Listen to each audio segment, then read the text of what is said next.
Cadê o controle? Vamos lá, gente. Todo mundo com caneta e papel aí na mão? Todo mundo já tomou café, não já? Não vai ter oportunidade. Eu preciso que vocês estejam hoje com fome de conhecimento, tá bom? Vocês precisam estar com fome de conhecimento. Por quê? Eu vou abrir o meu coração aqui para vocês e falar algo aqui, ó. Eu detesto com todas as minhas forças quando é somente eu que falo. Eu gosto muito de interação. Então, para que isso possa acontecer de modo dinâmico, eu preciso que você tenha fome de conhecimento. Certo? Então, qualquer dúvida que surja na sua cachola, por favor, levanta a mão e pergunta. Eu sei que às vezes a gente fica um pouco acabrunhado, um pouco com vergonha, mas se existe uma coisa que eu pude aprender com todo esse tempo de seminário, chegando já agora na reta final, eu sempre consegui perceber que, às vezes, a minha dúvida é a dúvida de muita gente. Aí eu fico acabrunhado, não falo nada, tô com vergonha, mas a minha dúvida é a dúvida de muita gente. Então, por favor, eu gosto de pessoas que questionem, que perguntem. Hoje é uma manhã toda de aprendizado. E você não pode sair daqui com dúvida. Qualquer coisa, então, você levanta a mão. Se eu souber, eu vou querer muito saber dirigir a sua dúvida, a sua questão, para que todos nós possamos aprender juntos nessa manhã. Amém? A gente vai dividir isso em duas partes. Na primeira parte, a Ceci vai ficar de olho no meu relógio. Quando for 10 para as 11, tu me avisa aí, tá? Na primeira parte, a gente vai contextualizar de modo teológico a realidade sacramental. Então a gente vai ver a formação da Santa Missa, como isso ocorre, como foi construído o desenvolvimento teológico-litúrgico na vida da igreja, para depois, na segunda parte, a gente entrar de modo mais minucioso, mais profundo nas partes da missa, tá certo? Então, quero que vocês estejam sintonizados comigo, amém? Fala para essa pessoa que está do seu lado, se você dormir, pode falar para ela, se você dormir, eu vou fazer isso aqui, ó, abre a mão, ó, e cutuca ela. Tá bom? Ninguém pode dormir. Tá certo? Bem, antes de tudo, meus amigos, a gente precisa esclarecer bem alguns princípios para a gente conseguir caminhar bem nessa formação. O primeiro deles é a gente compreender o que vem a ser sacramento, tá bom? Porque na missa, melhor dizendo, a gente celebra o quê? Todo mundo aqui é católico, batizado, crismado, né? Peraí, deixa eu ver que religião vocês são, pelo amor de Deus. Gente, o que a gente celebra na Santa Missa? Um sacrifício, exato, não é? E esse sacrifício, ele está atrelado ao quê? A um sacramento. O sacramento da Eucaristia, não é isso? Ótimo. A doutrina da igreja, ela vai definir o sacramento como um sinal visível e eficaz da graça que foi instituído por nosso Senhor Jesus Cristo e confiado à igreja. Ou seja, a igreja administra os sacramentos. É por isso que é um sinal visível, por quê? Porque Aristóteles, ele dizia que não existe nada na nossa inteligência que não passe antes pelos nossos sentidos. Tudo aquilo que eu e você conhecemos, de algum modo, precisa passar pelos nossos sentidos. A gente precisa ver, ouvir, tocar, sentir. Então, os nossos sentidos, eles fazem parte do nosso processo de aprendizagem. Por exemplo, por incrível que parível, existem tribos hoje, indígenas, que nunca ouviram falar de Jesus Cristo. Não conhece. Não conhece Jesus Cristo, não conhece Coca-Cola.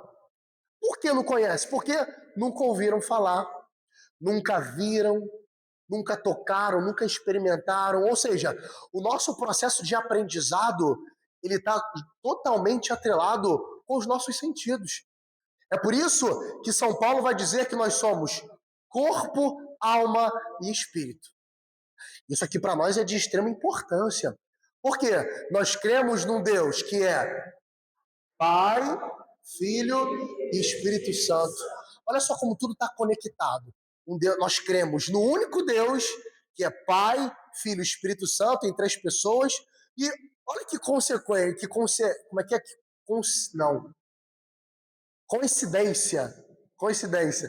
Nós somos corpo, alma e espírito. O 3, é aquilo que na teologia a gente vai entender como omniatria, ou seja, tudo está relacionado ao 3, tudo é 3, e não tem nada a ver com facção que criminosa não, tá bom? Tudo é 3 por quê? Porque tudo que é criado, tudo que sai das mãos de Deus, precisa ter o reflexo dele, precisa ter as digitais dele. Nós somos corpo e alma e espírito, por quê? Porque é a presença de Deus que habita em nós.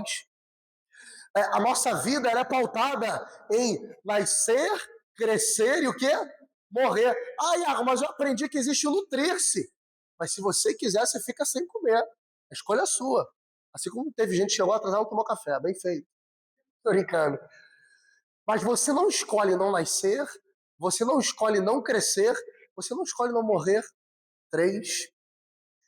Nosso dia, o nosso cronos, manhã, tarde, noite.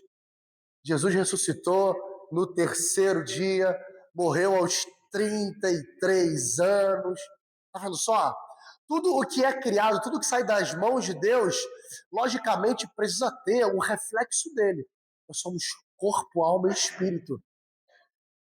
É por isso que a igreja ela vai definir então o sacramento como esse sinal sensível. Por quê? Porque ele passa pelos nossos sentidos.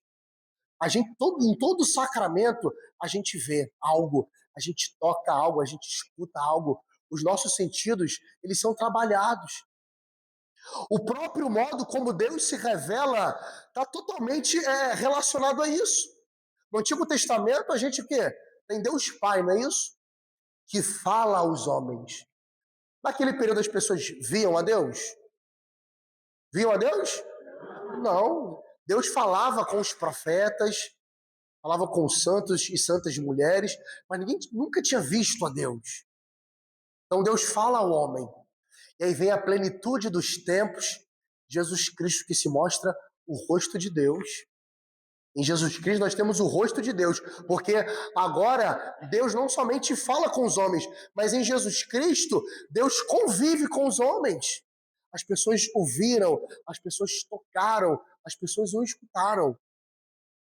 E aí, a gente há pouco tempo vivemos, então, semana passada, não é isso? A solenidade da Ascensão, e amanhã, começando hoje com a vigília, a gente tem o quê? Pentecostes, o envio do Espírito Santo. De modo que Deus não somente fala com os homens, de modo que Deus não somente convive com os homens, mas com o envio do Espírito Santo, nós nos tornamos templo. Deus habita no homem. Isso para nós é riquíssimo, de extrema importância. E tudo isso passa pela realidade sacramental. Por isso é um sinal sensível e eficaz da graça, instituído por Jesus Cristo e é confiado à igreja. Semana passada, Jesus Cristo falava aos seus discípulos: eis que estarei convosco todos os dias, até o fim dos tempos. O que ele estava querendo dizer com isso? Que ele continua presente nos sacramentos que ele deu para a igreja. Vai ser um Papa São Leão Magno que vai dizer: aquilo que era visível em nosso Salvador, ou seja, aquilo que era visível em Jesus Cristo, passa agora para os sacramentos. E nos sacramentos nós temos a Cristo. Existe um liturgo de muita envergadura na igreja, já faleceu na Vigília Pascal, cantando o precônio. Se chamava Odocásio. E ele, ao meditar sobre a liturgia presente no evento da encarnação, ele vai dizer: Jesus Cristo se fez carne. A gente crê nisso, não crê nisso? Jesus Cristo se fez carne. Sabe por quê? Porque também Jesus se fez sacramento. O Verbo se fez carne, mas também o Verbo se fez sacramento. Porque é nos sacramentos da igreja, que ele confia à igreja, por isso são dela, nos sacramentos da igreja, a gente encontra o Cristo. Isso tem tudo a ver com o modo como a gente participa da Santíssima Eucaristia. A gente vai ver como isso se descortina, como isso se desenvolve ao longo de tanto tempo até a gente chegar na formulação universal que nós temos hoje. Estão comigo? Alguém está com dúvida?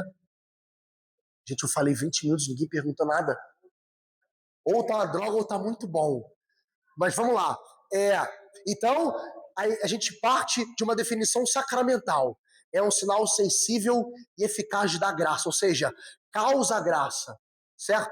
O sacramento, ele não precisa da santidade do ministro. Por muito tempo na igreja isso foi uma confusão. As pessoas, por exemplo, queriam comungar com um padre que elas achavam que era o mais santinho. Não. O sacramento, ele possui a força por ele própria. Não depende do nível de santidade do ministro. Você pode estar diante de um padre bem velhinho ali, ou diante de um padre muito vigoroso, a força do sacramento é a mesma. Ela não depende da disposição física do ministro, da disposição de santidade, não depende de nada disso.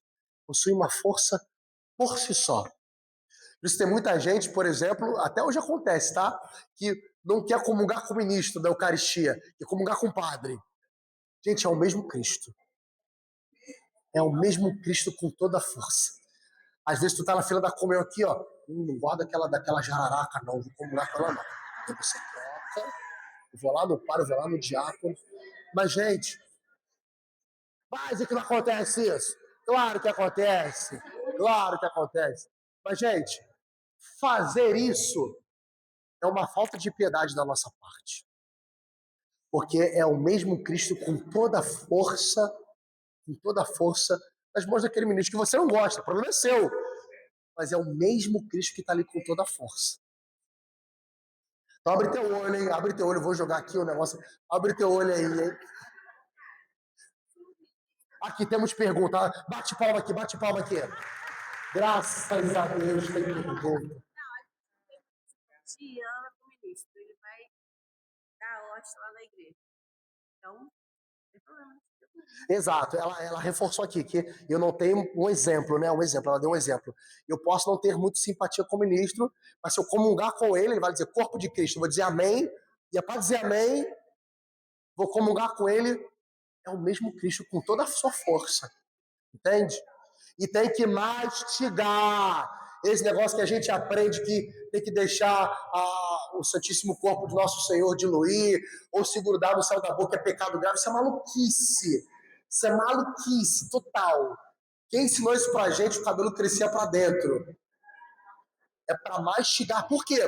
Porque a Eucaristia ela está atrelada ao verbo latino que significa manducare, manducação. Manducação significa mastigar. Tomai todos e comei. Comei. Manducare é para mastigar. Se não comerdes a minha carne, não tereis vida em vós, disse Jesus. Então é para mastigar, mastigar. Ana, disseram que não pode mastigar. Sangue de Jesus Cristo. Não fala da nossa igreja aqui não, hein? Você tá me botando aqui em xeque.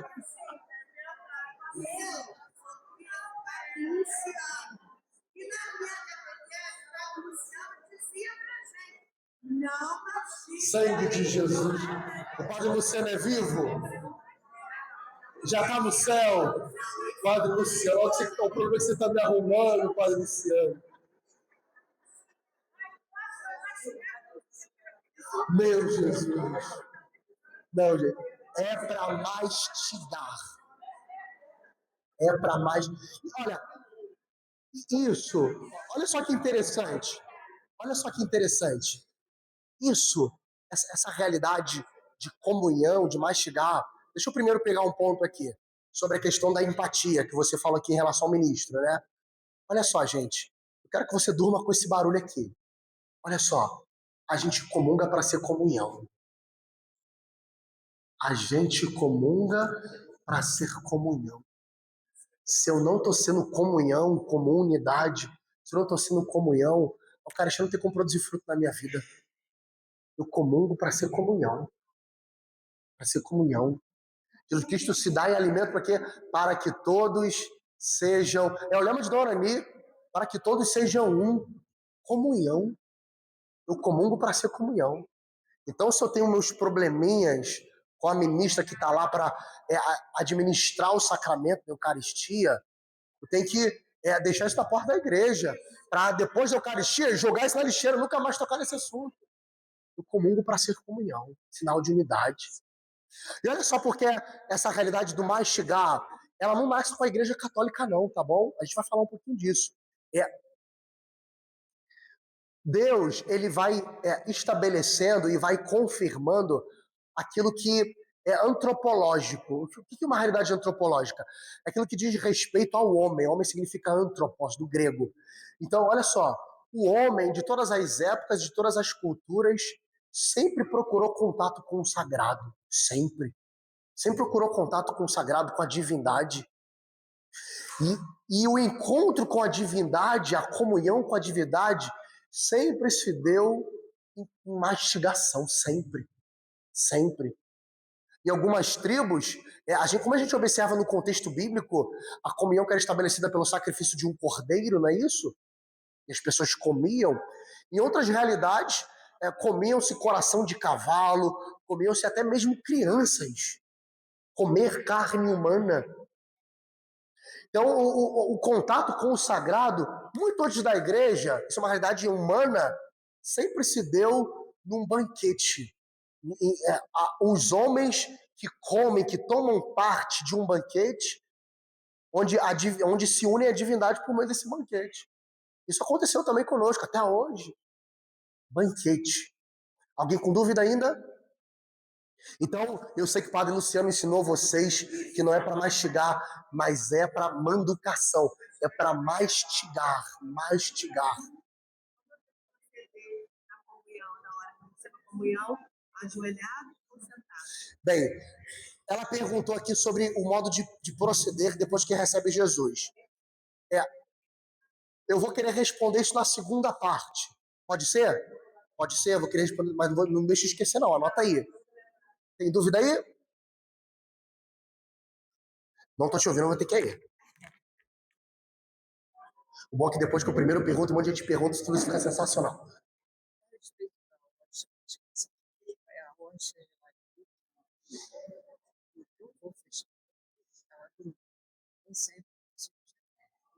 Dissolve rápido, às vezes não.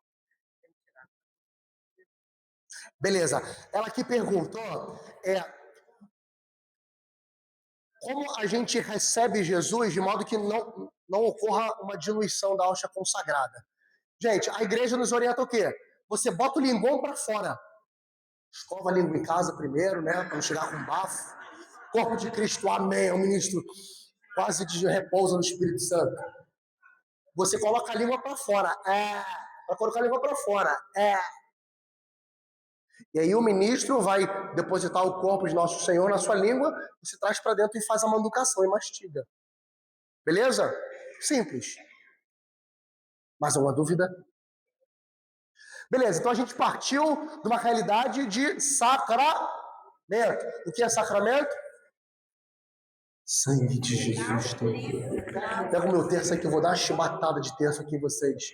O que é sacramento? Sinal sensível e eficaz da graça, não é isso? E esse sacramento, na Eucaristia, ele está atribuído ao sacrifício. Olha que coisa interessante.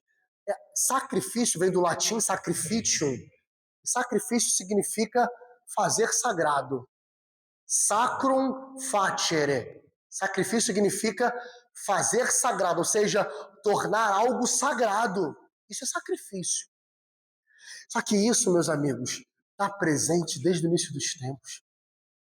Olha só que coisa, eu acho sensacional. Eu sou meio maluco. Eu acho sensacional. Deus, ele cria todas as coisas, não é isso?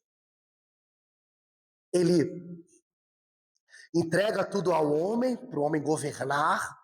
E vem toda aquela dinâmica que a gente já conhece do pecado, não é isso? Percebam só, quando Adão e Eva percebem, notam que estavam nus, o que eles se fazem? Eles se cobrem com folhas, não sei se você prestou atenção, eles se cobrem com folhas de figueira. A figueira é a imagem de Israel. Isso aqui já é uma alta teologia. É por isso que Jesus Cristo vai falar da figueira estéril. Por isso que Jesus vai amaldiçoar a figueira. Nós somos os ramos dessa figueira, dessa videira. É a imagem de Israel. E aí, quando Deus vai tirar homem e mulher do Éden, do paraíso, e notem só, o paraíso, gente, nunca foi um jardim. O paraíso era a presença de Deus. O paraíso não era um lugar. O paraíso era a presença de Deus. Esse era o paraíso. Então, homem e mulher, eles são expulsos do paraíso. Só que antes deles serem expulsos do paraíso, Deus realiza um sacrifício, tornar sagrado. Por quê? Porque ele envolve Adão e Eva com pele de cordeiro. Deus realiza um sacrifício. Isso aqui, meus amigos, já é Eucaristia. Por quê? Porque homem e mulher são expulsos do paraíso, revestidos o quê? Com uma pele de cordeiro. Aí Jesus Cristo, o verdadeiro Cordeiro de Deus que tira o pecado do mundo, ele faz o inverso. Ele que é o verdadeiro Cordeiro, o que ele realiza? Ele coloca de novo o homem e mulher no paraíso. Eu acho sensacional.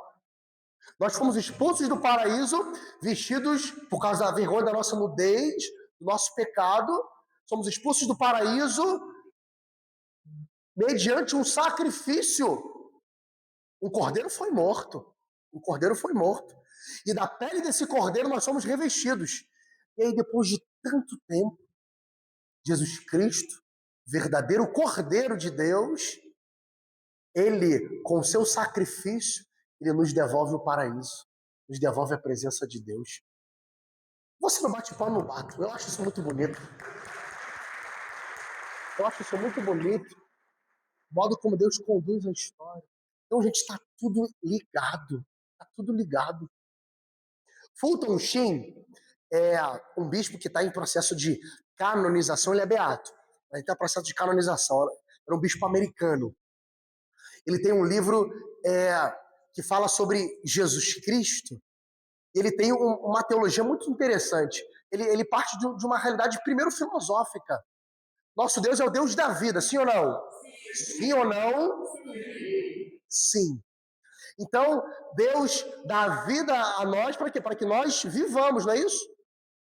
Ele diz que todos os homens nasceram para viver. Todos. Deus deu a vida. E homens aqui, gênero humano. Todos os homens nasceram para viver, para ter vida. Mas, em toda a história da humanidade, somente um homem nasceu para morrer. Jesus Cristo. Jesus Cristo. É o único homem em toda a história da humanidade que não nasceu para viver, ele nasceu para morrer. Porque com a sua morte nos deu de novo a verdadeira vida. E vocês não tiram minha vida, é o que ele vai dizer. Ninguém tira a minha vida, sou eu que a dou, sou eu que dou. É por isso que isso também é sinal de Eucaristia, sinal eucarístico, é sinal de amor, por quê? É impossível a gente amar alguém sem abrir mão de algo. É impossível. O amor ele sempre está atrelado ao sacrifício. O amor está sempre atrelado à doação. É por isso que a gente não pode amar alguém sem abrir mão de algo.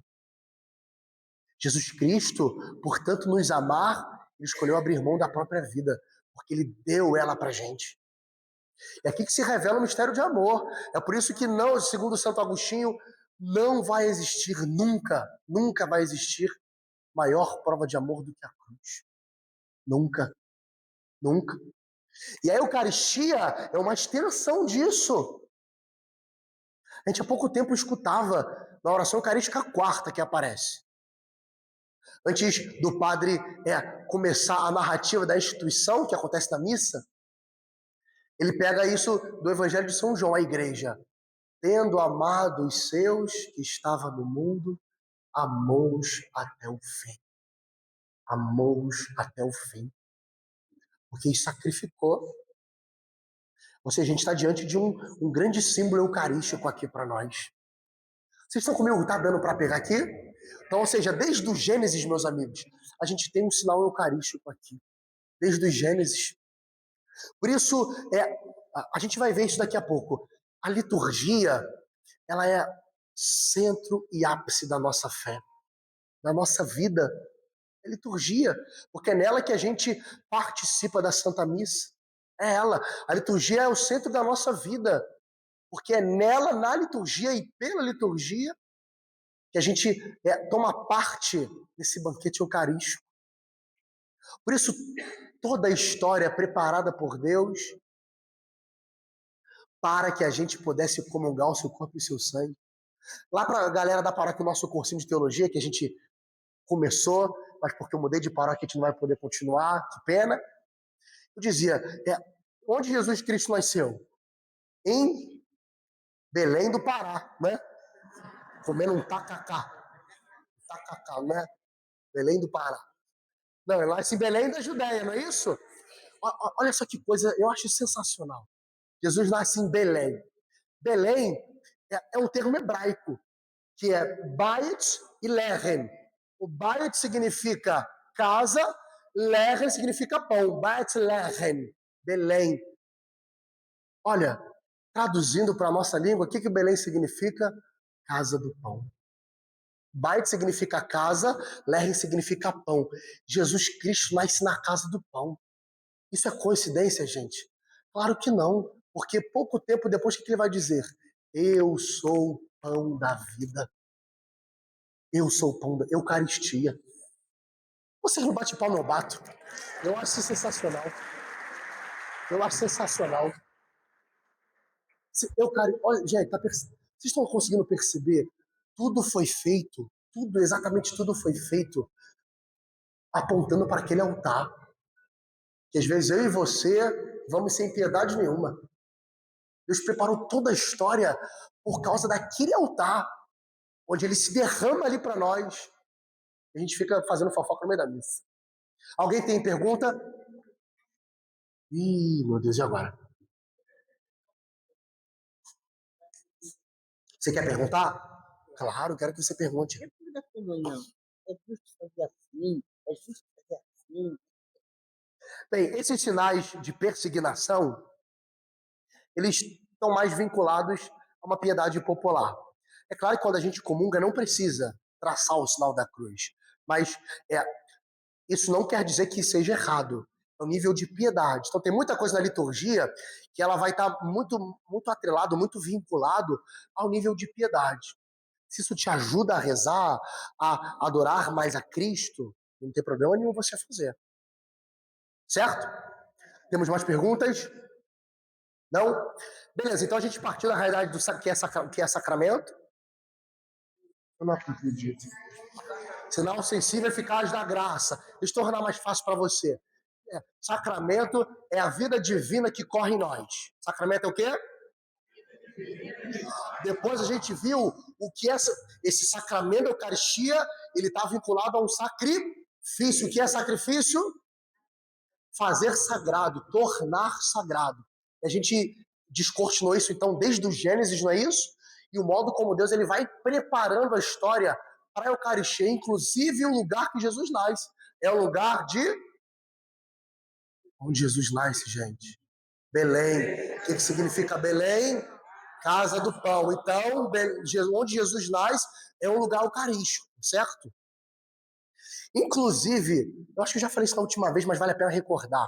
Santo Agostinho, ele nos seus sermões, ele vai falar também sobre a manjedoura. Jesus nasceu lá num lugar muito pacato, não é isso? E ali a manjedoura, o corpo dele é depositado na manjedoura. Manjedoura é um coxo. Quem é do interior sabe que o coxo é o lugar onde você bota as vagens para os animais comerem. Para os animais comerem. E olha que teologia bonita Agostinho ele ensina para nós. Ele vai dizer que quando a gente vive em função do pecado, nós nos tornamos animais. Isso por quê? Porque todos os animais ele vivem em função dos seus instintos. Se o bicho está com fome, ele vai lá e come. Se ele está com sono, ele vai lá e dorme. Se ele está com sede, ele vai lá e bebe. Tem muita gente que é igual bicho. Mas Para nós não é sempre assim, porque nem sempre vai ser a nossa vontade.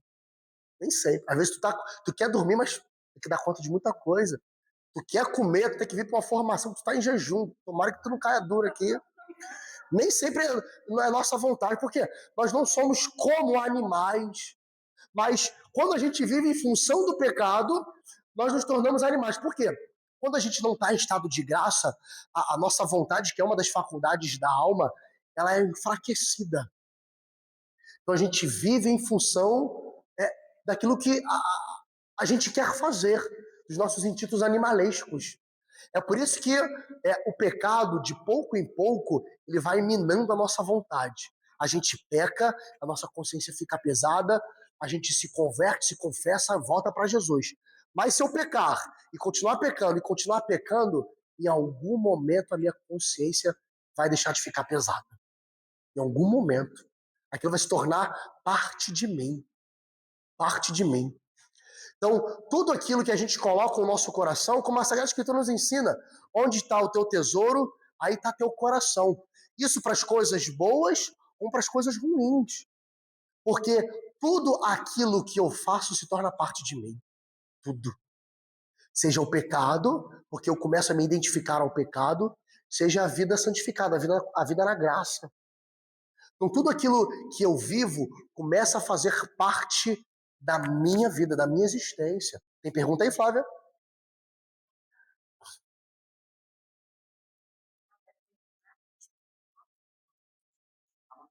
Ih, falou dos protestantes aqui, vamos lá. Não, o sacramento, né? Que é a Eucaristia, o sacrifício tornado sagrado, Exato. acontece em toda a missa. A gente não lembra isso, não é só para lembrar, não é só para a gente fazer um teste. Não é uma memória. Para nós católicos, ele acontece em toda a missa. Deus é atemporal, então está acontecendo. Exato. Exatamente. Nós na Sagrada Missa, no sacrifício que ocorre ali, não é uma memória, não é uma lembrança. Eu estou lembrando de um episódio que aconteceu lá atrás. Não, absolutamente. Absolutamente. É uma reatualização. Jesus se faz presente de novo. É por isso que vocês param para perceber a partir de hoje. Toda vez que vai começar a consagração, o padre ele estende as suas mãos sobre as espécies. Isso se chama epiclese. O padre está clamando o Espírito Santo, que é o Espírito Santo que vai tornar aquilo sagrado. Por isso não é uma mera memória, fica até arrepiado. Não é uma memória, não é uma recordação. É um acontecimento real que está acontecendo mais uma vez.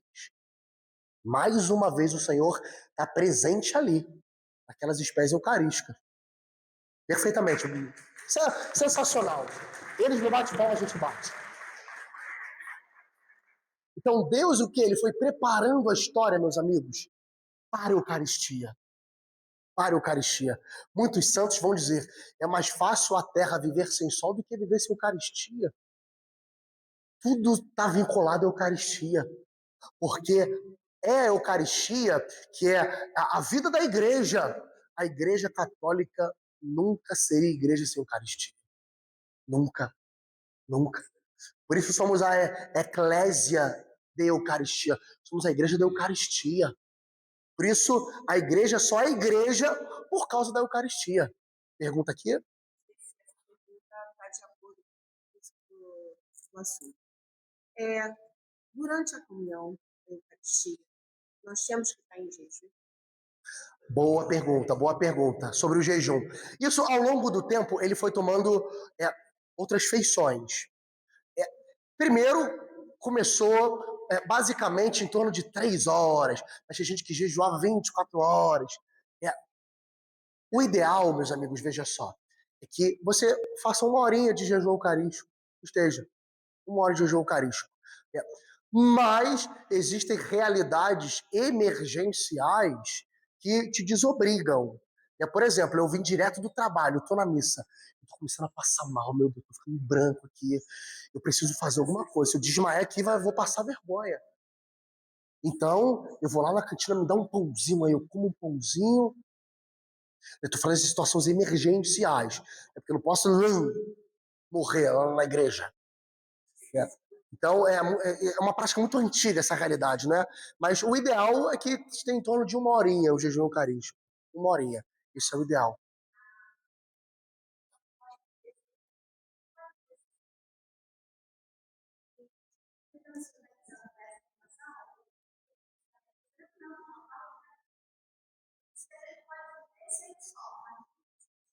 Exato. O que nos faz cristãos é a Eucaristia. A Eucaristia. A igreja só é igreja por causa da Eucaristia.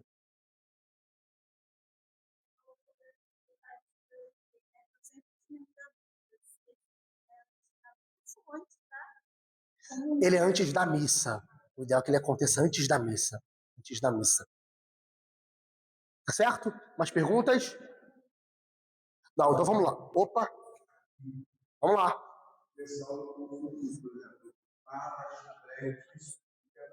Quebra jejum.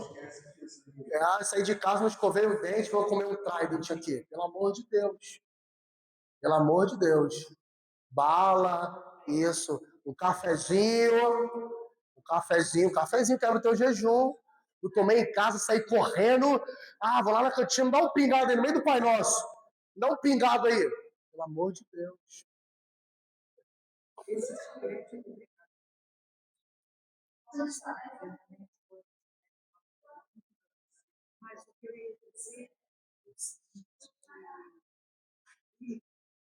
Fugiu. Quando lembrar, você avisa aí. Vamos lá. Já falou no microfone?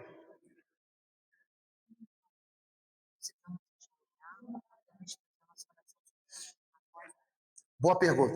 Eu vou responder a sua pergunta também, que é muito parecida com a dela. Vocês não estão se aguentando aí, né? Após a comunhão, ela perguntou se é necessário ajoelhar, se tem que sentar, enfim. Esse momento da comunhão, você recebe o nosso Senhor, que você se torna sacrário. De comunhão se torna sacrário. E, meus amigos, olha que coisa forte. Quando a gente é comum, não existe união mais perfeita do que aquela que acontece na Eucaristia. Porque a gente está em comunhão com o corpo, sangue, alma e divindade de nosso Senhor. Isso é tão nobre, tão precioso, tão forte, que veja só, quando eu posso, isso não é heresia não, tá? Vou dizer isso aqui sem medo de raça, eu também pode dizer. Quando nós comungamos, nós participamos da Santíssima Trindade. Olha que coisa. Isso é incrível. Isso é incrível.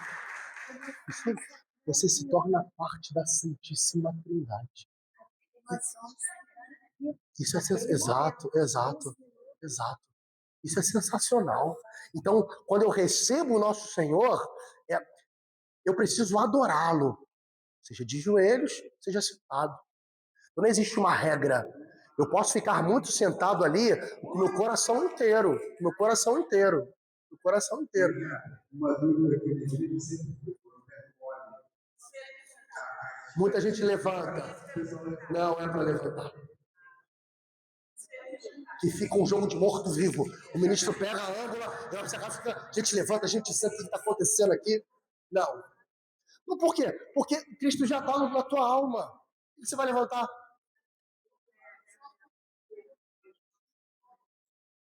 Também não precisa.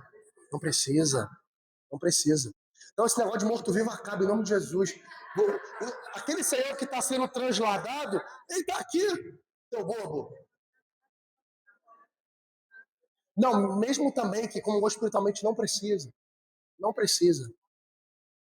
Eu estou quebrando um monte de tabu aqui, hein? Olha o padre Luciano aqui que tu me arruma.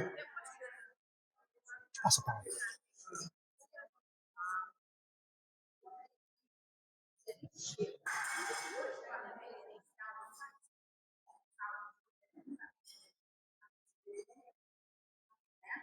E aí, a gente cheguei atrasada, eu cheguei no nosso oficial e não coloquei.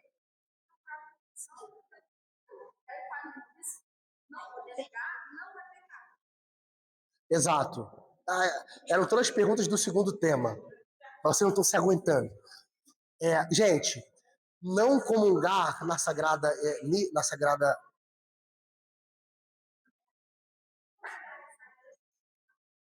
Vamos lá.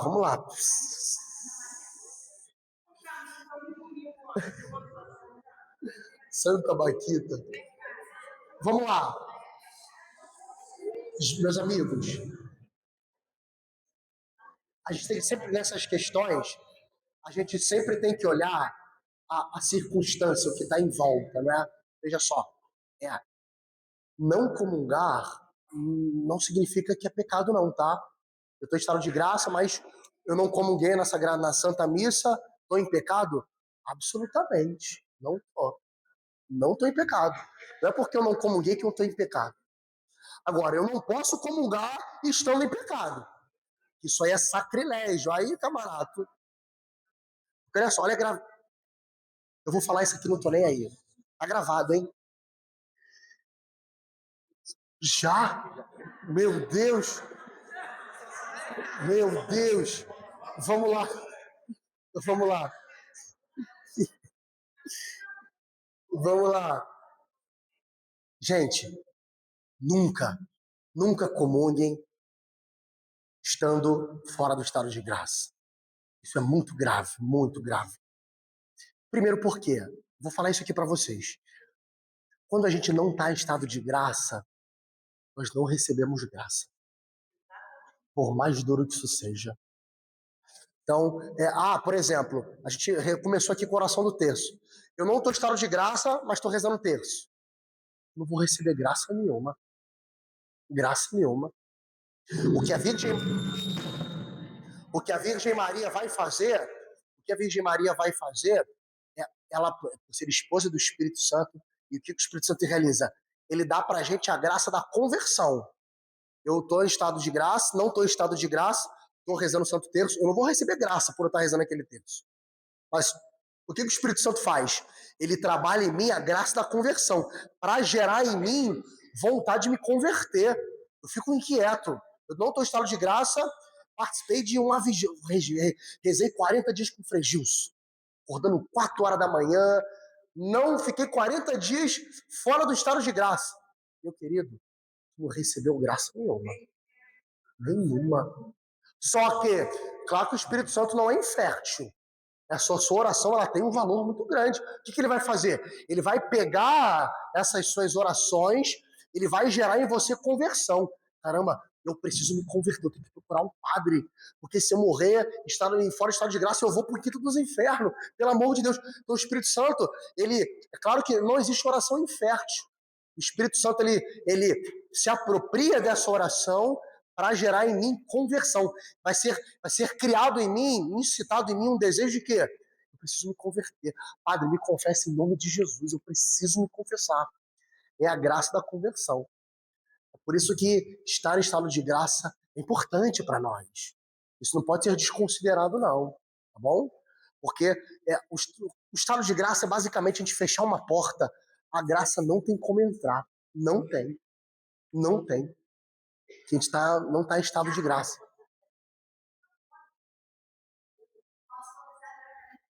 Esse negócio é uma balela. Eu me tenho católico que acreditar nisso. Eu me confesso com Deus no meu quarto. Não existe isso. Não existe. Porque olha só, quem ama dá provas de amor. Começa por aí. E quem te garante que tu foi perdoado no teu quarto? Não, mas está na palavra. Se eu entrar no meu quarto, fechar minha porta, falar a Deus, Deus vai me ouvir. Mas Jesus Cristo também falou, onde 2 ou mais estiverem em meu nome, ali eu estarei. Ou seja, sentido de comunidade, de estar junto. De estar junto. Ou seja, porque na verdade as pessoas falam isso por quê? Digo os católicos, né? Porque os protestantes não existe isso. Os católicos falam, Iago, eu me confesso com Deus no meu quarto. Na verdade, isso é vergonha de expor o pecado. É pura vergonha de expor o pecado. Pura vergonha. Agora, não tem como o médico me curar se eu não falar para ele onde é que está a doença, onde está doendo. Não tem como. Não tem como. Então, é um mandato de Jesus Cristo, meus amigos. Assumir essa postura, eu vou estar anulando o mandato de Jesus. Ele envia os discípulos, a quem perdoardes os pecados, eles serão perdoados. É o mandato dele. Ignorar isso, olha que falta de piedade. Jesus falou, que tô nem aí para que Jesus falou. Eu vou ficar na minha vergonha aqui, na minha timidez, não vou me confessar. Você vai morrer Abrir a porta, o bom dia de um homem chifrudo. Bom dia, vem. Loucura, loucura.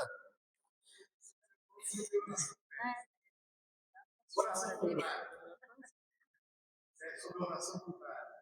Pessoa que está solução para desejar mal a alguém. Isso não existe. Isso não existe. Uma pessoa, vou passar a palavra para você. Uma pessoa, aqui é a ministra, que é a ministra, o ar da ministra. Senhor Deus Todo-Poderoso, Criador do céu e da terra. Manda uma chuva de maldição na casa daquela desgraçada. Não existe isso. Não existe isso, meus amigos. Pelo amor de Deus. Não existe isso.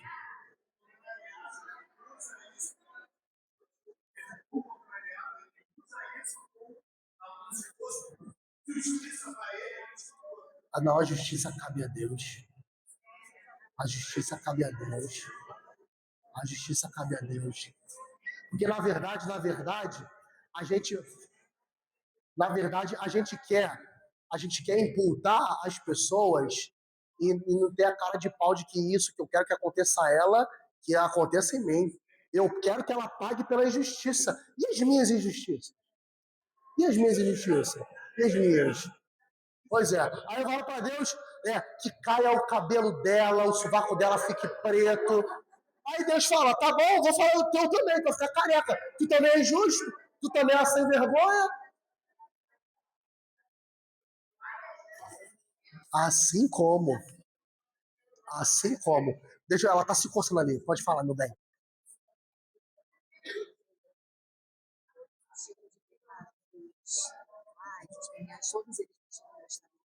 Boa pergunta, boa. Meu Deus do céu. Gente, vamos lá. Ó, vocês não vão me enrolar, não. Eu vou falar tudo que eu tenho para falar hoje. Ela perguntou sobre os pecados e quais os tipos que nos afastam da Sagrada Eucaristia. Gente, vamos lá. Esse negócio de que todo pecado é pecado, isso tá meio certo, tá? Todo pecado é pecado, ponto. Agora, existe aquilo que agrava, existe aquilo que atenua. Então vamos lá. Os pecados veniais são os pecados que não nos afastam da Sagrada Eucaristia, que não nos tira o estado de graça, os pecados veniais, que são os palavrões que a gente solta, mentiras, depende da mentira, porque todo pecado ele agrava ou ele é atenuado. Então, alguns acessos de raiva são os pecados veniais. Se eu morrer com esses pecados, eu não vou para o inferno, não. Mas vou pegar um purgatóriozinho. Vai pegar um purgatóriozinho para ser purificado. Amém, Jesus? Para ser purificado, para entrar no céu. Tá certo? Então, os pecados veniais não nos tiram o estado de graça. E por não nos tirar o estado de graça, eu posso e devo comungar. Certo? Agora, vou te dar aqui, vou te dar o pulo do gato, tu me faz um pix depois. Para redimir os pecados veniais, vai lá no teu altarzinho em casa, pega uma água benta e bebe. Beber água benta, redime os pecados veniais. Olha que coisa linda. Pronto. Tu xingou teu marido, que canalha. Vai lá na água benta e dá um golinho. Ou seja, é bom a gente ter em casa uma caixa d'água de água benta. Uma caixa d'água de água benta. Entendeu? Vai lá, dá um golinho. Agora, pelo amor de Deus, dos santos anjos, pela intercessão de São José, não faz bagunça com a água benta, não. Que teve, quando eu ensinei isso para Nossa Senhora, ela se entupia de água. Todo domingo o padre abençoa, que ela chegava com aqueles galões de Guaracamp, de água benta. O padre vai abençoar, a água está benta. Meu Deus, tem uma vez que eu fui visitar ela, sangue de Cristo. Eu não vou falar o nome dela, claro, né? Eu cheguei, tinha uma limonada de 5 litros com coisa de Guaracamp. Ele, água aqui, ó, vamos beber essa limonada aqui que eu fiz com água benta. Meu Deus do céu. Não façam isso não, pelo amor de Santo Cristo. Tá? E outra coisa, gente, água benta não é xarope, não. Eu pego ali, eu enchi uma garrafa, peguei uma tampinha, joguei água benta, mexi.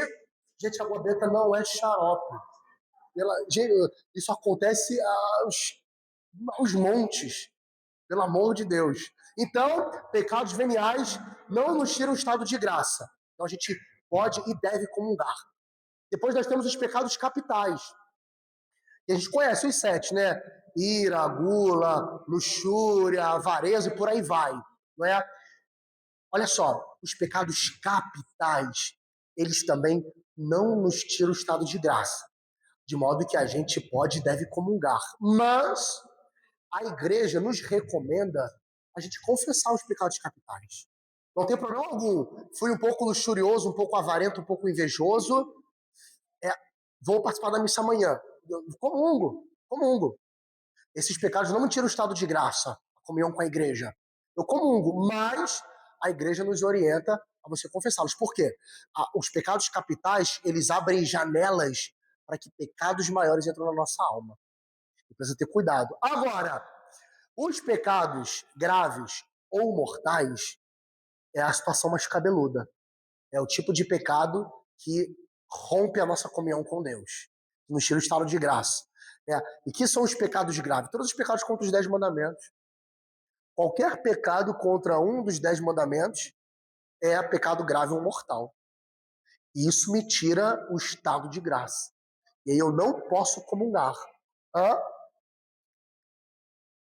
Não propriamente contra os mandamentos da igreja. Não. Mas os da lei de Deus, se eu pecar contra qualquer um deles, eu perco a minha comunhão com a igreja. Perco o estado de graça, então eu não posso comungar. Porque, olha só, se eu comungar e fora do estado de graça, eu estou cometendo um sacrilégio. Isso é muito grave. E olha que coisa doida, gente. Isso é tão grave, tão sério, por quê? A partir do momento, eu aprendi isso há pouco tempo, com a minha aula de teologia da espiritualidade. Quando a gente não está, isso é grave, olha só que loucura. Quando a gente não está em estado de graça, o diabo tem direito sobre a nossa alma, de saber disso? Quando a gente não está em estado de graça, o diabo ele tem direito sobre as nossas almas. Chupa essa manga aí, não se conversa não pra tu ver. Te passo a palavra.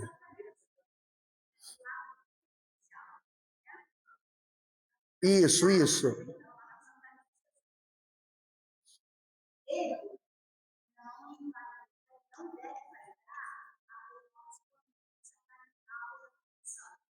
Exato, porque no ato penitencial, a gente vai falar um pouquinho sobre isso daqui a pouquinho, né? Se der. Mas olha só, o ato penitencial, existe uma reconciliação ali feita a nível venial e capital, tá? Não estou em estado de graça, cometi pecado, cobicei a mulher do próximo. Pecado grave. Perdi o estado de graça. Então vou para a missa.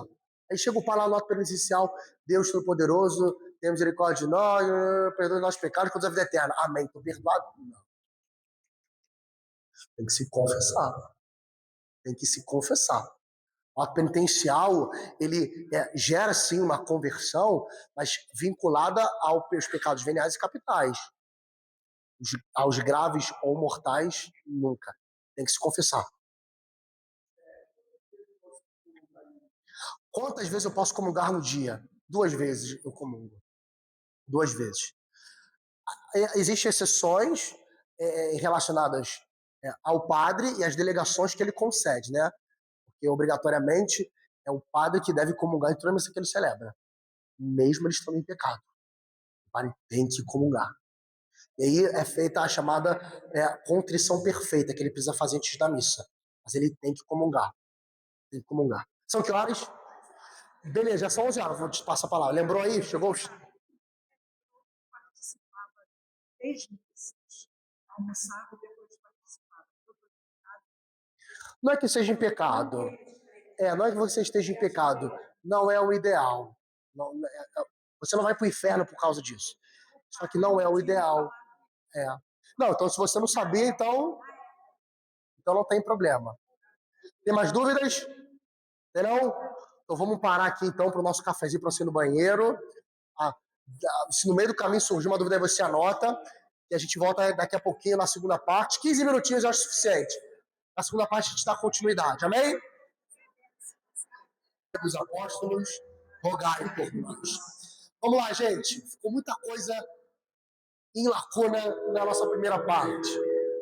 Antes de a gente entrar na segunda propriamente, que é a parte ritualística e litúrgica, a gente precisa entender como a Santa Missa ela vai se desenvolvendo, tá bom?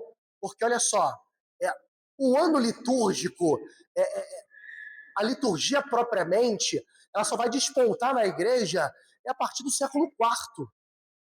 Então, muita coisa aconteceu, muito desenvolvimento foi ocorrendo para a gente chegar no molde da missa como a gente tem hoje, tá bom? Porque veja só, qual é o contexto de toda essa realidade relacionado à à Santa Missa e, obviamente, também à Sagrada Escritura? No século I, em Roma, existiam mais de 1 milhão de habitantes. Era uma favelada louca, muita gente o tempo inteiro. O que o imperador fez? Nesse período aqui, o cristianismo ele já começa a despontar, tá bom?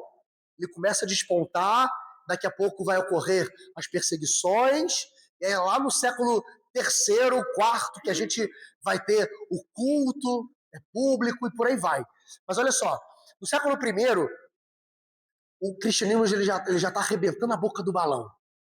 Então o imperador, diante de todas essas pessoas que estavam presentes no Império Romano, o que ele faz? Ele vai fazer o primeiro Minha Casa Minha Vida. O que ele faz? Existiam construções, e o que foi feito ali? É igual como muita gente que casa morar na casa da sogra, né? Faz um puxadinho, né? E o que o imperador fez? Ele pegou essas construções e foi construindo em cima. Isso se tornou meio que um prédio, que naquela época era chamado de ínsula. Então, era uma espécie de conjunto habitacional que ali viviam mais ou menos 20 famílias, 20 a 30 famílias nesses edifícios, entre aspas, não é? E é justamente nesses edifícios, nessas ínsulas, que a gente vai ter uma confecção dos escritos bíblicos do Novo Testamento e também a Santa Missa. Ou seja, são nessas pequenas construções que as pessoas vão se reunir para trabalhar nos escritos do Novo Testamento, que circulavam, sobretudo as cartas paulinas, as cartas de Pedro, enfim. São nesses lugares que vão ser os lugares de redação dos textos da Sagrada Escritura, e também são nesses lugares que serão os locais de culto. Então são nesses lugares. Ou seja, o cristianismo ele não começa lá no âmbito rural. O cristianismo começa no meio da cidade, no meio da muvuca, no meio da favela. Que são nesses ambientes que os cristãos vão se reunir para redigir as Sagradas Escrituras, os agiógrafos, né, os escritores sagrados, mas também são nesses lugares que eles vão se reunir para fazer a celebração da Santa Missa. São nesses lugares. Só que aí o feijão azeda, porque as pessoas estavam vendo o fluxo disso, estavam denunciando a polícia romana. Olha só, tem os cristãos que estão lá, se reunindo lá, mó baderna, negócio de missa. E aí acontece, claro, no despontar da perseguição. Os cristãos eram denunciados, a polícia ia lá, nesses lugares, pegava todo mundo, matava, torturava.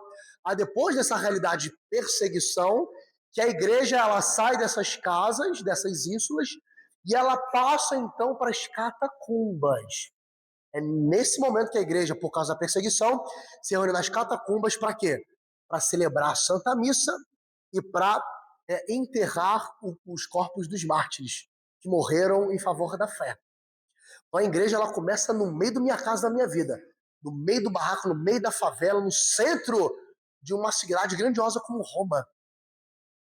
E aí, mediante essa perseguição, esses cristãos eles mudam de lugar, vão para as catacumbas, se reunir de modo escondido para celebrar a Santa Missa e para enterrar os corpos dos mártires. Ou seja, no início do ser cristão, sempre houve Santa Missa. A igreja nunca deixou de celebrar a missa. Nunca. Mesmo perseguida, celebrava. E como é que era essa celebração? Era a celebração da Páscoa do Senhor. Não tinha um ato penitencial na época. Não tinha uma paz de Cristo. Não existia isso. A igreja se reunia para celebrar, a gente chamava fração do pão, que era a meditação da palavra de Deus. A palavra de Deus ela era meditada, era ouvida, era proclamada, e depois passava-se a comunhão eucarística. Esse foi sempre o modo inicial como a Santa Missa ela acontecia. No século IV somente, que a gente começa a ver o florescer do quê? Do ano litúrgico. Então, no século IV que a gente começa a ver os tempos litúrgicos. Páscoa, Quaresma, a gente começa a ver o tempo comum, a gente tem, começa a ver o desenvolvimento da festividade dos santos. Só no século IV. No século IV que começa as cores litúrgicas. O verde, o roxo, o vermelho, o branco, o róseo. Quarto século. Ou seja, a estrutura da missa como a gente tem ela hoje, ela foi um longo processo de desenvolvimento. Um longo processo. E é somente no século XVI, olha quanto tempo. É somente no século XVI que a gente tem uma uniformidade. De modo que qualquer igreja católica que você for hoje, vai sempre ser celebrado o mesmo evangelho, vai ser lido o mesmo salmo, as mesmas leituras. Então, foi um período que levou longo tempo de desenvolvimento. Então, a igreja, ela passa por esse processo de desenvolvimento teológico, de desenvolvimento litúrgico, que inicialmente era a proclamação da palavra, que tinha que ter missa, tem que ter texto sagrado, palavra de Deus. Era a palavra de Deus e Eucaristia. Palavra de Deus e Eucaristia. Então, ao longo do tempo que a gente vai tendo esse desenvolvimento, até mesmo da igreja juntar elementos. Né? Então, por exemplo, a paz de Cristo hoje, como a gente tem, é tipicamente africana. É uma realidade que nasce na África. O ósculo da paz, na África. O abraço, o beijo, inicialmente como era dado o ósculo da paz, era tipicamente africana. Então a igreja ela vai reunindo esses elementos até a gente chegar nesse corpo único, estrutural, como a gente tem hoje. Então é um longo processo de cultura mesmo. O que a igreja faz? A igreja pega aquilo que é bom, ela santifica. Ela pega o que é bom, ela santifica. E é por isso que muita coisa que a gente tem na igreja hoje, meus amigos, antigamente eram coisas pagãs. Eram coisas pagãs. Só que o que a igreja faz? Não, isso aqui é bom, o Espírito Santo está nos conduzindo. A gente vai pegar isso aqui, a gente vai santificar. Por exemplo, há pouco tempo, a gente passou pelo Natal, não é isso? Natal de Nosso Senhor Jesus Cristo. A gente escutou a famosa o quê? As calendas de Natal. Se você não estava dormindo, ou estava preocupado com a sua roupa, porque Natal todo mundo vai bonito. Natal todo mundo vai bonito, maquiagem, mulherada usa negócio para esticar. Natal. Aí começa a celebração do Natal, tem as calendas de Natal. Olha, isso era tipicamente pagão. Que as calendas vêm de calendácio. O que era o calendário? O calendário nada mais era que, basicamente, era autoridade, uma autoridade na época romana, por exemplo. A calenda era o anúncio das festividades dos deuses que seriam celebrados. Então, Júpiter, Deméter, isso era a calenda, era o anúncio das festividades dos deuses. Só que a igreja pega isso, o Espírito Santo, peraí, vamos mudar isso aqui. Porque ao invés de ser o anúncio dos falsos deuses, a igreja agora ela santifica isso de modo que na calenda de Natal a gente vai ter o anúncio do verdadeiro Deus, a verdadeira divindade, Jesus Cristo. Jesus Cristo. E olha que coisa, eu fico até arrepiado. Olha que coisa sensacional. Nas calendas de Natal, é um texto longo, muita gente não presta atenção, infelizmente. É um texto lindíssimo, que começa desde o início dos tempos, com os patriarcas, o modo como Deus vai construindo a história, vai costurando, até chegar a Jesus. Ou seja, a calenda, meus amigos, é a prova concreta, real, de que Cristo existiu na humanidade. E existe uma premissa lá que eu acho sensacional, que diz que o Verbo encarnou estando todo o mundo em paz. A encarnação de Jesus Cristo é o único momento da história humana onde todos os homens estão em paz. Isso é sensacional. Por isso ele é o príncipe da paz. Ele é o príncipe da paz. Porque é no nascimento dele, na encarnação, quando Jesus toma a nossa forma, a nossa carne, os corações dos homens estão todos em paz. Ele é o príncipe, ele é o arauto da paz. Ele traz paz. Eu vos deixo a paz. Eu vos dou a minha paz. Isso acontece desde o momento que ele encarna. A gente escuta isso na calenda, só que a gente não presta atenção, mas está lá. Estando todo o mundo em paz. Vem o arauto da paz, o príncipe da paz, Jesus Cristo nosso Senhor.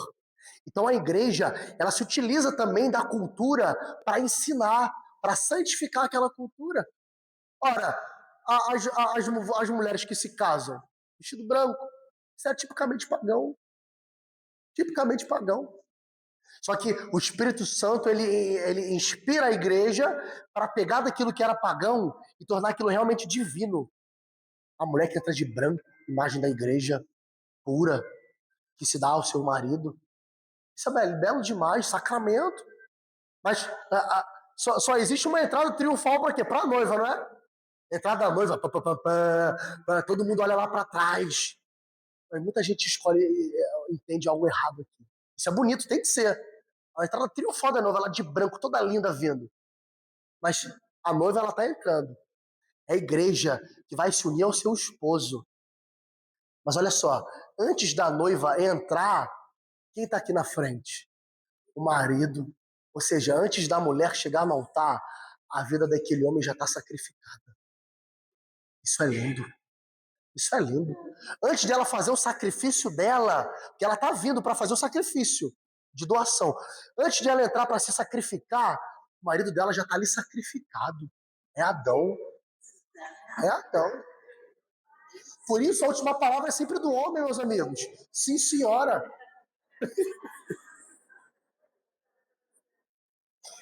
Por isso. Isso é bonito. A vida do homem já está sacrificada. É por isso que, na família, o primeiro sacrifício é o do homem. Nada vai acontecer aquela mulher, aqueles filhos, aquela casa. Por quê? Porque tem um homem. O primeiro sacrifício é o do homem. Só por cima do cadáver dele, um homem. O primeiro sacrifício é o do homem. E tem que ser assim. Se o teu não é assim, tá frouxo. É frouxo. O primeiro sacrifício é o do homem. Ou seja, a igreja, então, ela pega essa realidade cultural e, pelo mover do Espírito Santo, ela santifica. Ela santifica e joga de novo para Deus. O anel no dedo, aliança, era tipicamente pagão. Um símbolo pagão. Mas o Espírito Santo, ele age na igreja para pegar esse elemento que é pagão e tornar... O que é sacrifício? Fazer sagrado, tornar sagrado, sacrum facere. A igreja pega aquilo e torna sagrado. Torna sagrado. Então, é um processo que é feito com muito desenvolvimento, até a gente chegar na estrutura que a gente tem hoje. Alguém ficou com dúvida? Tranquilo até aqui? Vamos então entrar nas partes da missa, né? Vamos ver a estrutura teológica, espiritual. Volta um pouquinho, por favor. Tava doido para passar o slide, né? Bota tempo aí parado. Estrutura teológica, espiritual, litúrgica do santo tornar sagrado eucarístico, né? Pode passar. A gente começa então com uma realidade muito verdadeira na Sacrosanto Concílio, número 56. A Sacrosanto Concílio, desculpa, é o primeiro documento do Concílio Vaticano II. O Concílio Vaticano II, ele aconteceu na igreja de 1962 a 1965. E foi um grande mover espiritual, litúrgico, a gente tem os chamados movimentos. No Concílio Ecumênico Vaticano II, a gente tem uma reforma, a gente vai chamar de movimento litúrgico, existe muita alteração na liturgia. A gente tem movimento patrístico, que é de novo voltar às fontes dos padres da igreja, o estudo dos padres da igreja. A gente tem um movimento bíblico. A gente tem toda essa realidade do movimento sacramental. Então o Espírito Santo, ele incitou no santo, né? Santo Padre João 23, era Papa, que continuou com o Papa São Paulo VI toda essa reforma do Concílio Vaticano II. E a Sacrosanto Concilium é o documento, melhor dizendo, que vai tratar estritamente da liturgia. Vai falar estritamente da liturgia. É justamente na Sacrosanto Concílio que a gente vai ouvir que a liturgia, ela é a fonte e ápice da vida da igreja. É a liturgia, que é nela que acontece a nossa redenção. É nela que a Santa Missa ela é operada, ela é celebrada. Por isso a liturgia é a fonte e ápice da vida cristã. É a liturgia. Assim como vai dizer também no número 56, que a liturgia da palavra e a liturgia eucarística estão intimamente unidas entre si e que constituem um só ato de culto. Um só ato de culto. Por isso a gente tem a liturgia da palavra e a liturgia eucarística. É uma coisa só. É uma coisa só. Porque na liturgia da palavra Deus se faz presente. Tanto é verdade que a gente tem os locus teológicos, né? Os lugares teológicos. O lugar teológico é o lugar onde Deus se faz presente. Na Sagrada Missa, na Santa Missa, quais são os lugares que Deus se faz presente? Vocês têm que anotar isso aí. Deus se faz presente no Padre. Deus está presente no Padre. Deus está presente nas espécies eucarísticas. Deus está presente ali. Deus está presente na sua palavra. Está presente na palavra, que é proclamada, que é lida, que são os ministros que emprestam a sua voz a Deus para que a palavra seja proclamada. Deus está presente na Assembleia. Deus está presente na Assembleia, no teu irmão, e tu tem problema com a mesa da Eucaristia. Deus está presente nela. Quando a gente se reúne ali, gente, somos um só corpo. Um só corpo. Um só corpo. Então eu não posso participar bem da Santa Missa se eu tenho problema com meu irmão. Como a gente falou aqui, eu comungo para ser comunhão. Ali somos um só corpo. Então se eu não tenho comunhão com você, olha que gravidade isso. Se eu não tenho comunhão com você, eu não tenho comunhão com Cristo. Dorme com esse barulho aí, chupa essa manga aí. Come esse abacaxi. Pois é. Se eu não estou em comunhão com você, não estou em comunhão com o próprio Cristo. Isso é grave. Isso é grave. Por isso a Santa Missa ela precisa ser muito bem celebrada para ser muito bem vivida. A igreja celebra a missa porque a igreja vive a Eucaristia. Essa tem que ser o nosso lema de vida. Eu lembro que a família da minha mãe é família de portugueses. Eu lembro do meu falecido vô Mário. Sábado à noite ele estava engraxando o sapato, vincando terra, tinha roupa de missa. Isso é cuidado. A missa para ele começava no sábado. Porque eu vou encontrar com o Senhor da minha vida. Vou encontrar com o amado da minha alma. Vou encontrar aquele que sempre me amparou. Então ele se preparou. Então vincava. Meu avô usava vinco na calça, passava. Minha avó passava leite de rosa dela no sovaco. Preparação. Gente, a Santa Missa começa quando a gente acorda.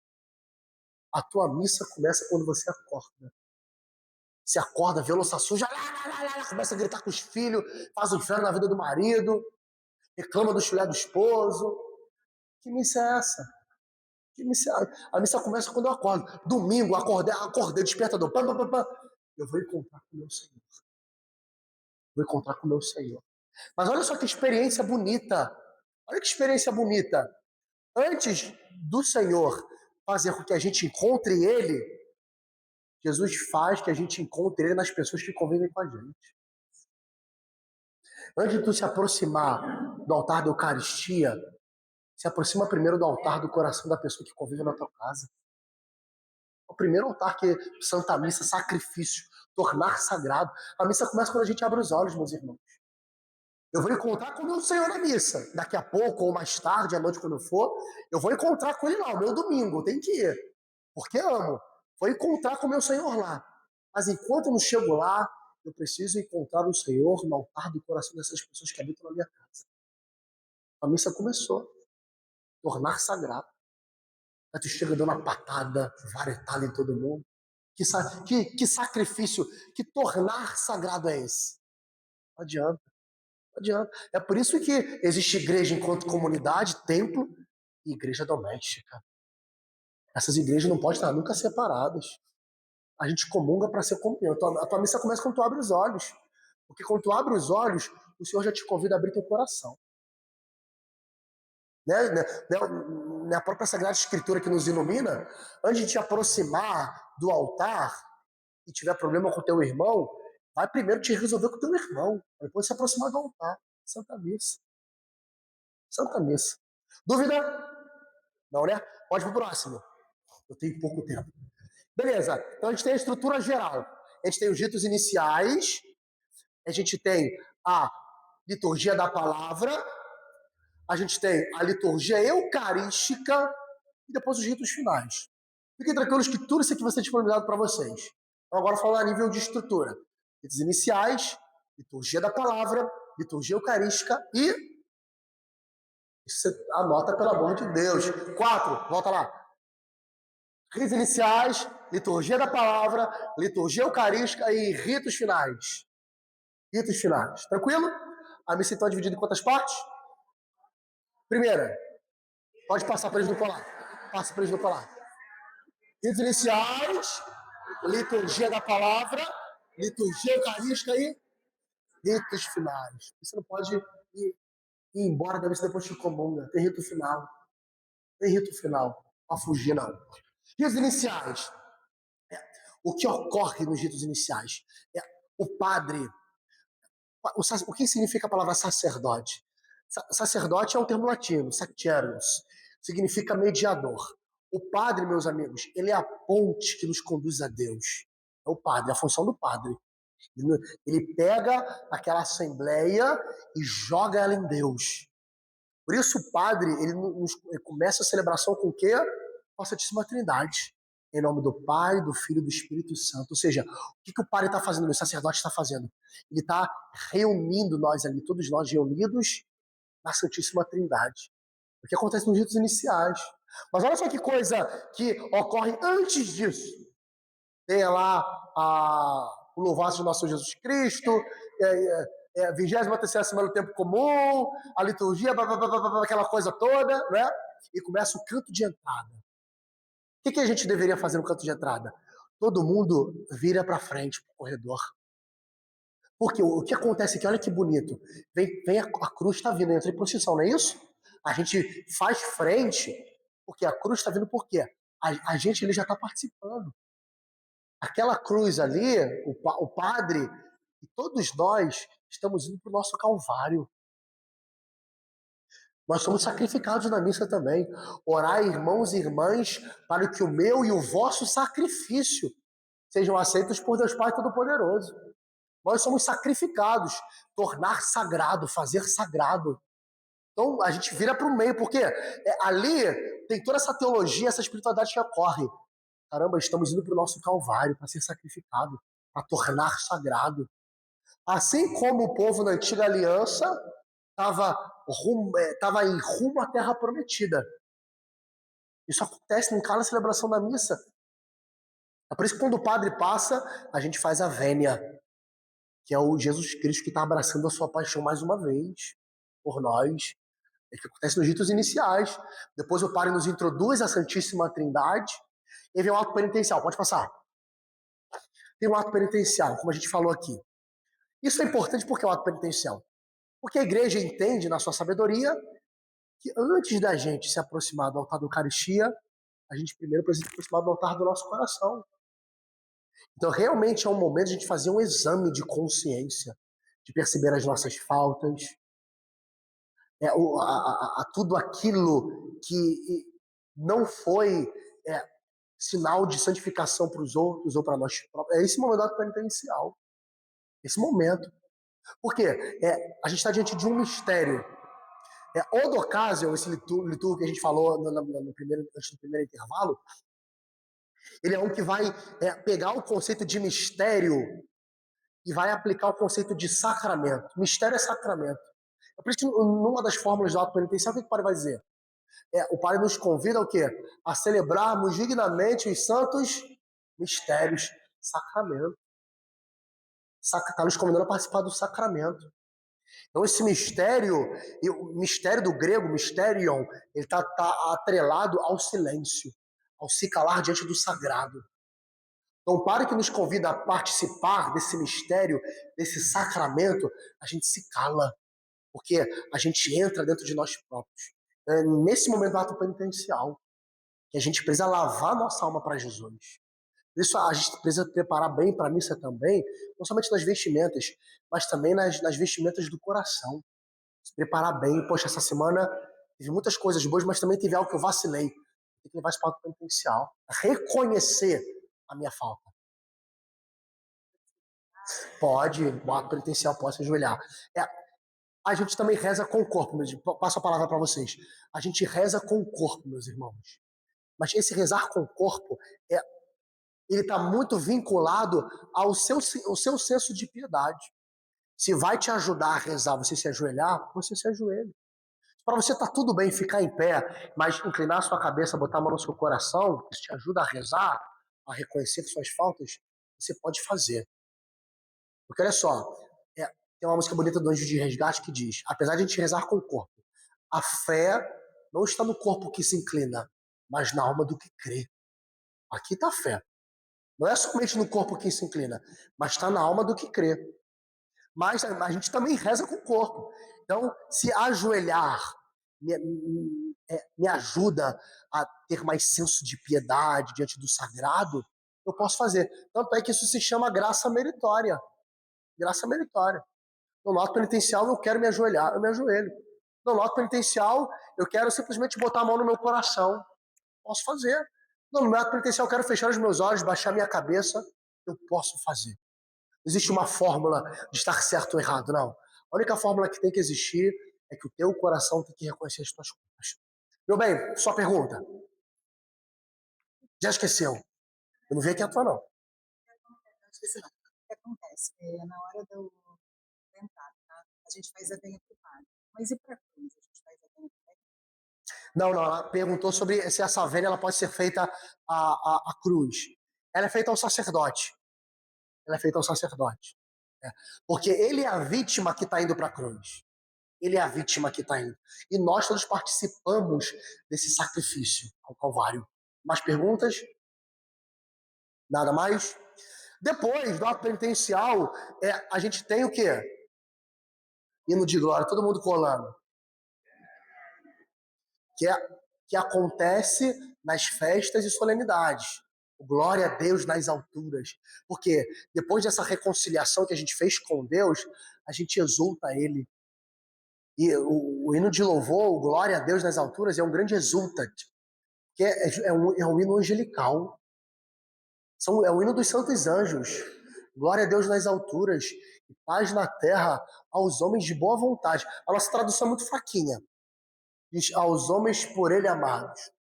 Aos homens de boa vontade. Glória in excelsis Deo. Bona voluntat. Aos homens de boa vontade. Boa vontade. Porque isso reclama uma das faculdades da nossa alma. E paz na terra aos homens de boa vontade. Gente com disposição. Então é um grande hino de louvor angelical. Uma grande exultação feita a Deus. Senhor Deus, Rei do céu, Deus Pai Todo-Poderoso, nós vos louvamos. Olha como é um hino de louvor a Deus, a Santíssima Trindade. Nós vos bendizemos, nós vos adoramos, nós vos glorificamos. É um grande, ou seja, nesse momento, o que está acontecendo, meus amigos? A tua boca se torna uma boca angelical. Tua boca se torna uma boca angelical. Olha só que coisa estupenda. Tua boca é uma boca angelical que vai exultar o nosso Senhor, que vai louvar a Deus. Isso é grandioso demais. E depois, pode passar. Depois, a gente tem a chamada oração coleta. Será que dá tempo de falar disso? Acho que não. Mas vamos lá. Em toda missa existe um formulário que é chamado de orações eucológicas. O que são orações eucológicas? São orações que são para a gente a nota musical do que vai acontecer na missa. A gente tem a primeira, que é o Oremos que o padre faz. Depois do hino de louvor, a gente tem o Oremos, não é isso? Nesse momento, a gente coloca diante do altar os nossos pedidos. Porque nesse momento do oremos, existia um costume antigo que com o tempo foi se perdendo, né? O padre fazia isso aqui, ó, oremos. E fazia justamente esse gesto, oremos. Por quê? Porque oração coleta, como é chamada. Porque o padre está coletando a tua oração, coleta. Por isso que nesse momento, quando o padre fala oremos, você deposita o teu pedido no altar. Porque ele está coletando, ele coleta essa sua oração. E depois de braços postos, ele vai jogar essa sua oração a Deus. Ó Deus, fonte e princípio, ó, sempre tem um ó Deus, ó Deus. Ele está coletando a sua oração e está jogando para o Pai. Por isso que ele é ponte. O sacerdote, mediação entre Deus e os homens, ele é ponte. É o que acontece nesse momento. E depois a gente se senta para a liturgia da palavra. Para a liturgia da palavra. Onde Deus se faz presente nas leituras que são proclamadas. O ministro que sobe para proclamar a leitura, para cantar o salmo, também está emprestando a sua voz a Deus. Ele se faz presente na sua palavra e nesse ministro. Nesse ministro. Por isso tem que ler bem, preparar bem, ensaiar bem o salmo. Que a tua boca vai ser boca de Deus. Isso é grandioso demais. Alguém tem dúvida?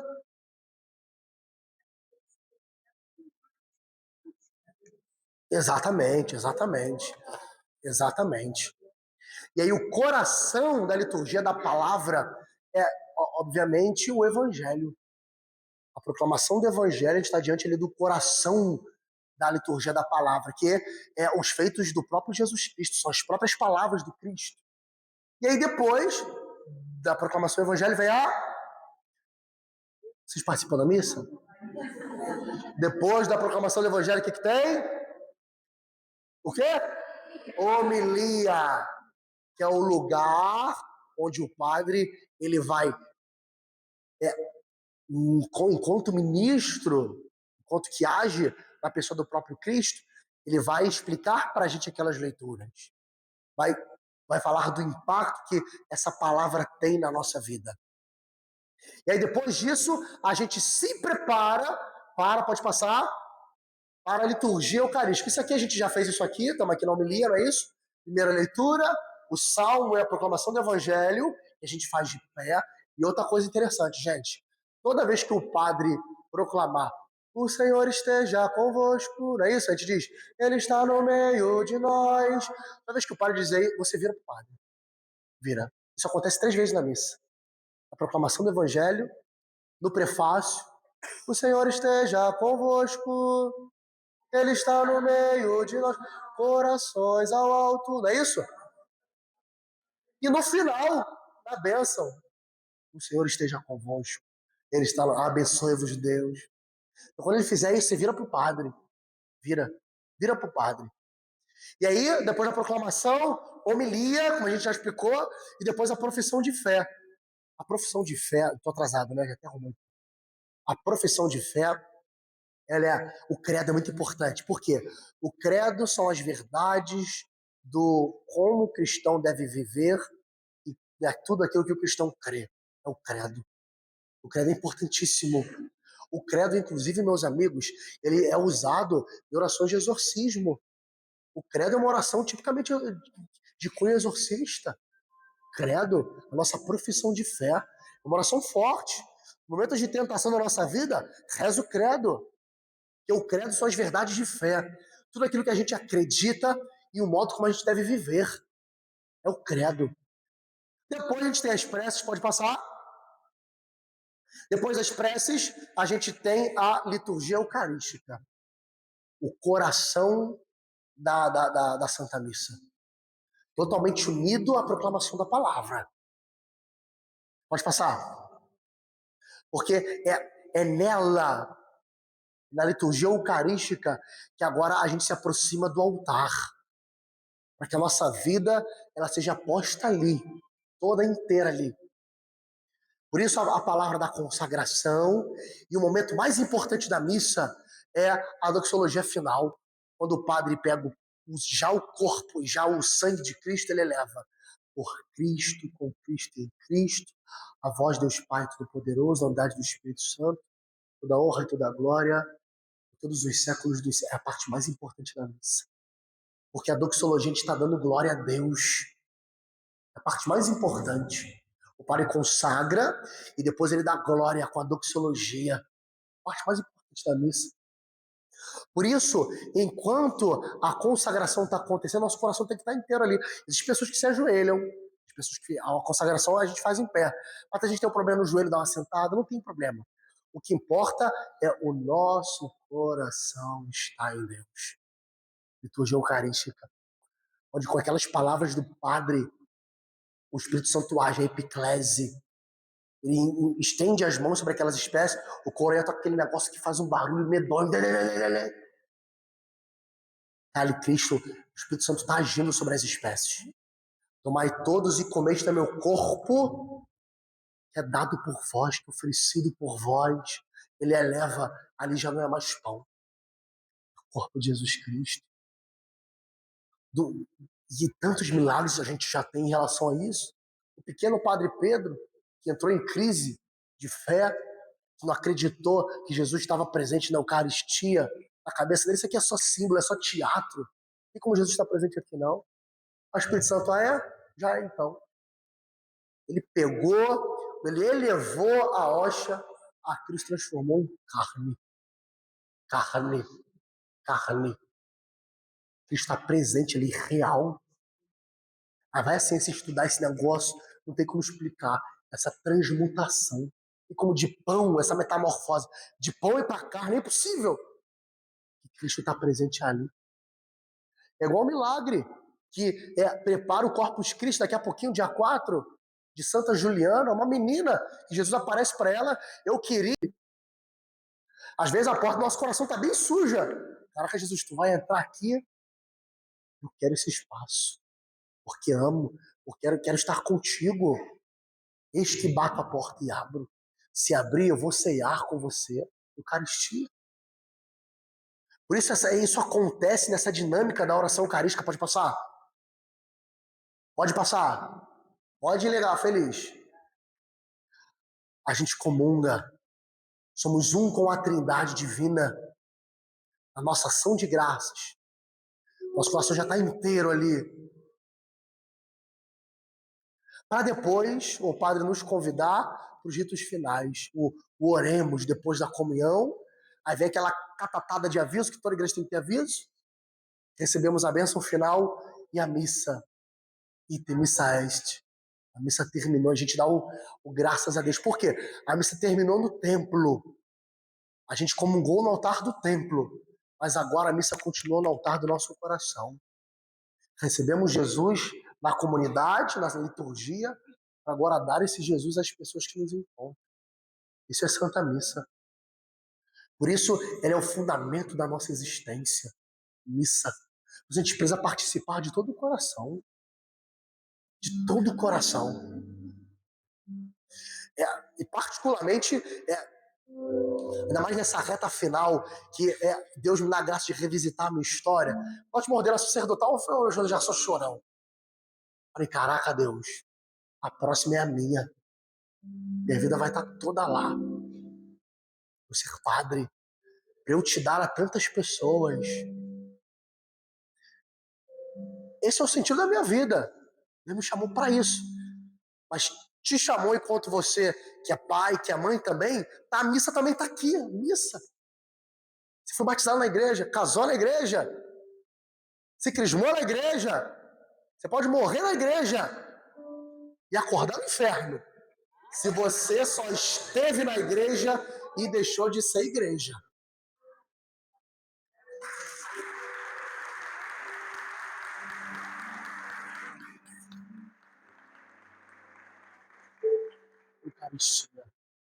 Eucaristia. Meus amigos, é Deus que está ali. Olha só, São Tomás de Aquino, aqui eu termino. São Tomás de Aquino, quando ele vai tratar da onipotência divina, ele ajuda a gente a entender que Deus poderia fazer tudo de várias formas. Só que a forma como Deus fez foi a forma mais perfeita. Deus é todo poderoso, sim ou não? Sim. Se ele quisesse, ele poderia ter feito a história, tudo isso de outro jeito? Sim. Deus poderia não ter feito uma história no qual eu e você nós não existíssemos? Sim. Mas se ele fez, é porque foi a forma mais perfeita. Ou seja, Deus não queria um mundo no qual você não existisse. Deus não queria. Ele poderia criar um mundo, uma história humana, sem a sua vida presente. Ele poderia, ele é todo poderoso. Mas já que ele fez, o que ele prova para nós? Já que ele fez, é porque dessa forma, como ele fez, é a forma mais perfeita. Ou seja, Deus não quis criar um mundo, Deus não quis cuidar da história humana sem que você fizesse parte dela. Isso é muito importante. A gente poderia nem estar aqui, nem existir, mas no plano eterno de Deus, o melhor mundo era o mundo no qual nós existíssemos. Para quê? Para que a gente concluir. Está lá. Mistério do amor. Por isso a gente precisa ir com o coração tremendo, aberto. Deus, olha, vou ser sincero para vocês. A gente lá na paróquia há pouco tempo, tivemos uma perda muito traumática para nós, do Padre Celso. Muito traumática. E eu conversando com Jesus, eu que vi tudo, falei, o que vai ser da tua igreja, Jesus? O que vai ser da tua igreja? Eu sou muito grato a Deus. Eu sempre contei a resposta na Eucaristia. Claro que às vezes eu dava que a Eucaristia pingava uma lágrima, se bobear, pegava até um melequinho que eu estava chorando pra caramba. Mas eu encontrei muita resposta na Eucaristia. Jesus, essa era a minha oração diária. Jesus, o que vai ser da tua igreja? O que vai ser dessa casa? E na Eucaristia ele me respondia, a resposta sou eu, Iago. A solução sou eu. As portas de fé não vai prevalecer. A porta do medo não vai prevalecer. A porta do desânimo não vai prevalecer. Eu estou presente aqui. É por isso que cada Eucaristia, Jesus gritava para mim, eu sou a resposta, eu estou aqui. Eu dizia o corpo de Cristo, mas na minha cabeça ele estava socando o coração. A resposta sou eu. O descanso sou eu. Cada Eucaristia que eu dava, o corpo de Cristo, a pessoa amém. Mas no meu coração Jesus estava gritando, me sacudindo. Eu sou o descanso, a pessoa amém. Eu sou o alívio, o corpo de Cristo, amém. Eu sou a solução, o corpo de Cristo, amém. Eu sou o descanso, corpo de Cristo, amém. Eucaristia. Eucaristia. Eis que estarei convosco todos os dias. A igreja sempre viveu da Eucaristia, porque a Eucaristia, meus amigos, ela é a resposta para todas as nossas vidas. Na Eucaristia está o Calvário, o sacrifício, mas na Eucaristia está o nosso Calvário, as nossas cruzes, as nossas frustrações, está tudo lá. Mas ainda assim, Deus tira a porta do nosso sepulcro e deposita lá o seu corpo. Isso é Santa Missa.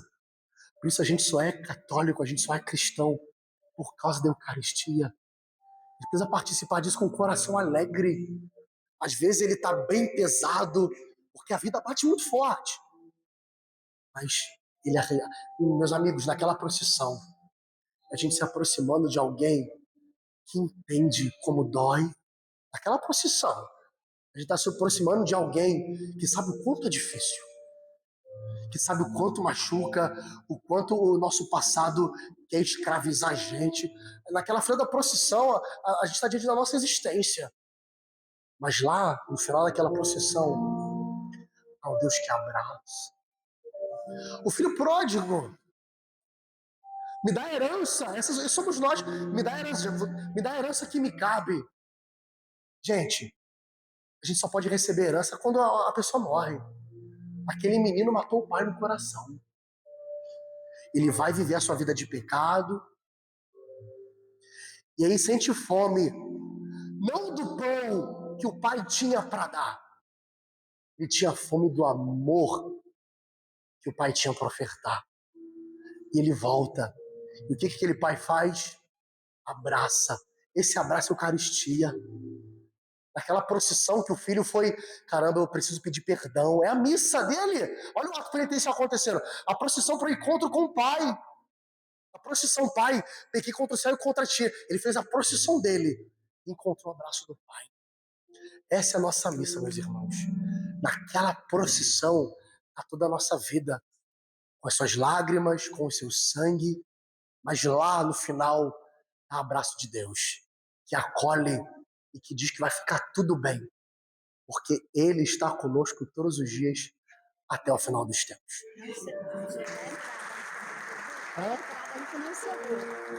Mas eu vou precisar ir embora.